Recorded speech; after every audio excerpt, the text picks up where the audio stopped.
അല്ലാഹുവിന്റെ പ്രവാചകൻ സ്വല്ലല്ലാഹു അലൈഹി വസല്ലമ തങ്ങൾ അവിടുന്ന് സ്വഹാബത്തിനോട് പറഞ്ഞു കൊടുത്തു, സ്വഹാബാ,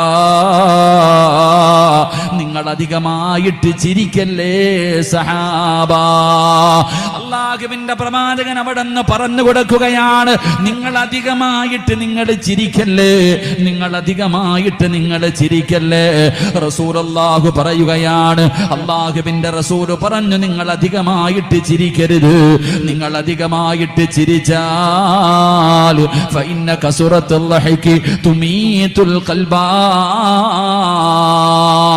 അല്ലാഹുവിന്റെ പ്രവാചകൻ സ്വല്ലല്ലാഹു അലൈഹി വസല്ലമ തങ്ങൾ പറയുകയാണ്, നിങ്ങളുടെ ഹൃദയം അങ്ങ് മരിച്ചു പോകും, നിങ്ങളുടെ ഹൃദയങ്ങൾ മരിച്ചു പോവുകയാണ്, അതുകൊണ്ട് നിങ്ങൾ അധികമായിട്ട് ചിരിക്കരുതെന്ന് അല്ലാഹുവിന്റെ പ്രവാചകൻ അവിടെന്ന് പറയുമ്പോ റസൂലുള്ളാഹി പറഞ്ഞു കൊടുത്ത, സ്വഹാബാ, നിങ്ങൾ അധികമായിട്ട് കരയണേ, നിങ്ങൾ അധികമായിട്ട് കരയണേ. എന്റെ പ്രിയപ്പെട്ടവരെ, ഈ സദസ്സിലിരിക്കുന്ന ഞാനും നിങ്ങളും ജീവിതത്തിൽ എപ്പോഴാണ് കരഞ്ഞിട്ടുള്ളത്? കുടുംബക്കാര് മരണപ്പെടുമ്പോ, മാതാപിതാക്കളും മരണപ്പെടുമ്പോ, അല്ലാതെ ഞാനും നിങ്ങളും എപ്പോഴാണ്